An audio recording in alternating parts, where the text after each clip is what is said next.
So now we're going to leave the tutorial dungeon behind and leap into one of our outdoor areas, a zone called Dalentarth.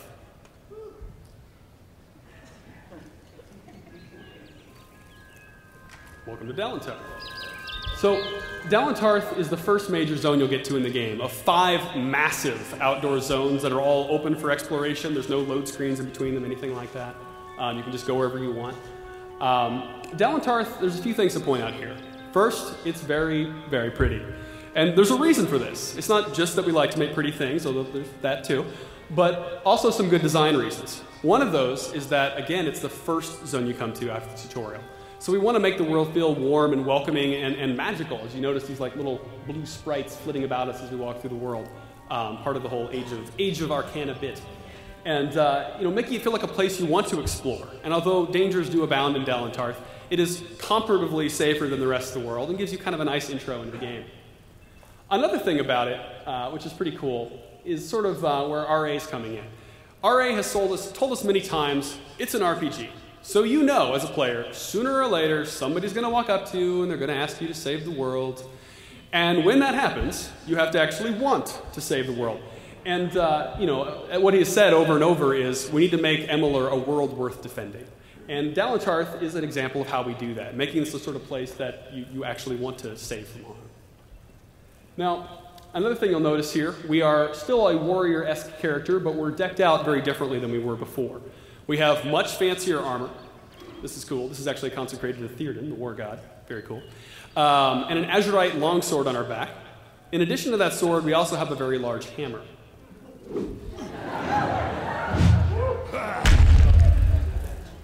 Like so.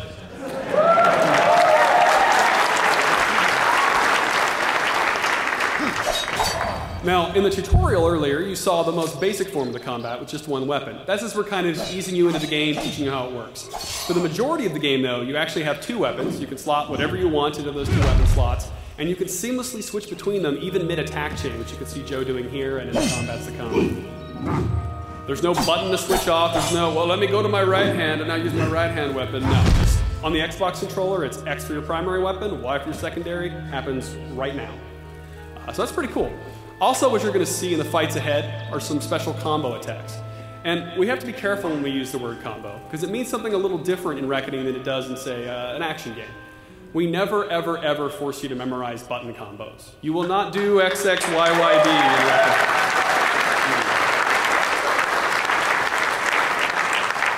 One thing that we've had to drill home time and time again is that we're ultimately not an action game. We are a hardcore RPG that has action combat, and it's a very different thing, and the combos are an example of how it's different. Everything that you see, the special attacks that Joe's going to do throughout the course of the demo, including the ones you've already seen, they're contextual. I attack after I roll. I attack after I block. I attack after I parry. I attack simply by holding the button down. They're all really easy to discover, really easy to perform. You don't really need to memorize anything. And we'll see more of those throughout the course of the demo. Now, as we move forward, we're going to see an example of the warrior in action, along with some of the warrior's magic abilities, because in the Age of Arcana, even a warrior has access to magic.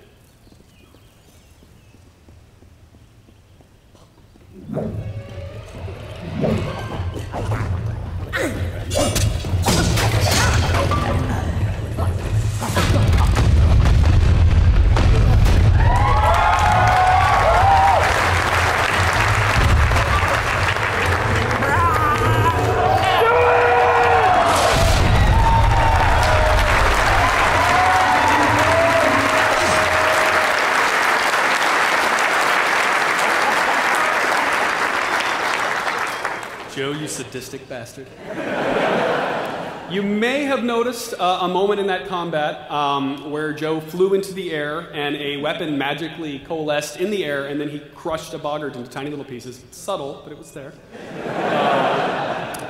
That's something called a fate shift kill, which feeds into a different reward mechanism, a whole different system that unfortunately the marketing folks won't let us talk about yet. But you will hear more about that down the road. For future reference, it's a fate shift kill.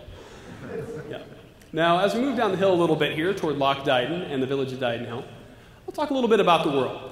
As I mentioned, this is Dalentarth, one of those 5 major outdoor zones, each of which is ridiculously huge. And each of which has a totally different art style, look, feel, and biome for that matter, ranging from arid deserts to dank swamps, and of course the enchanted forest that is Dalantarth. Like any good open world game, we do a few kind of world simulation-y things to make the world feel alive, living and breathing, which is something Ken Rolston really pushes hard. An example of that is having a day-night cycle, which we'll show off here now. Now, the day-night cycle isn't just aesthetic. We also have NPC scheduling. So NPCs have their whole cycle of what they do over the course of the day, cleaning up the bar in the tavern, dancing at night, maybe in the streets, it varies. But they all have their things they do when they're not busy handing you quests. So that changes over the course of time of day. We also have a few systemic outputs, like we have some areas of the game where certain monsters will only spawn at night. We have a weapon which by day is a flaming weapon and at night does ice. So things like that. It's pretty cool. So now here as we walk into this village, you know what to expect from a village or a city in an RPG, and we have those things. It's a place you can go to rest, relax, recuperate, to buy new gear, to sell your old gear with one button press. Yeah, it's true. To buy new gear, sell your gear, to do crafting, to visit various service providers. And although this demo, as you've seen and will continue to see, is mostly focused on combat, we do want to show you at least a little bit of one of those systems now. This is one of our 3 crafting systems. It's called Sagecraft, alongside alchemy and blacksmithing, which are the other 2. Sagecraft lets you do a few different things. One of those things is socketing magical gems into your weapons and armor. It also lets you create your own gems from scratch using these crystalline shards you find throughout the world. Now, Joe conveniently has a gem of combustion in his inventory, so he's going to socket that into his longsword. And voila, now we have a flaming longsword. Now you can see that immediately the particle effects for that are automatically updated in addition to the actual damage that it's doing, and all his special attacks also change. And yes, this will set enemies on fire. And fun fact, the boggarts you were fighting earlier, they're made of wood. If you set them on fire, they panic and run screaming. It's great.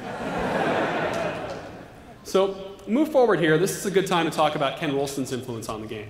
We have this nice cobblestone path leading off ahead of us, kind of off into the wilderness. And if we follow that, generally speaking, it's going to lead you to the next big moment that the designers want you to see. And we're designers, so yes, we do want you to see it. But you don't have to go that way. It is an open world game. There are countless paths and even places there aren't paths where you can go off the rails and find something cool. Ken often says that players want to wander into the weeds. And so we let you do that, and in fact, we encourage it.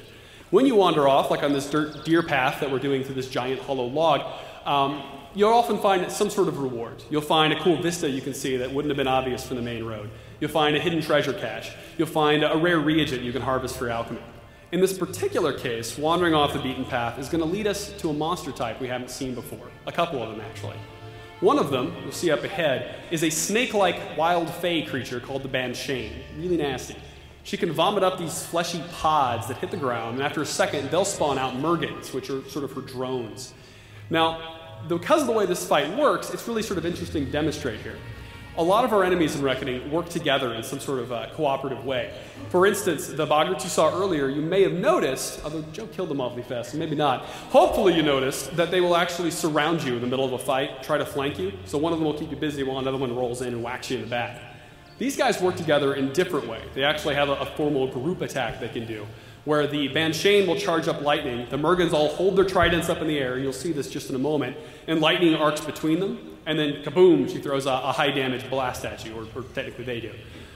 Because of this, depending on your character build, your gear loadout, there's several different tactical ways you can approach that combat.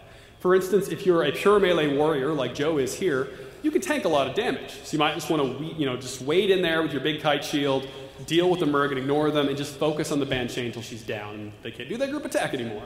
Or, let's say you're a mage who focuses on AoE attacks, you might want to stay back from the Merg and kind of dance around, and you'll see some of that mage combat later, and use their AoEs to keep them interrupted so they can't get off the lightning attack. We'll see an example of the warrior approach here now.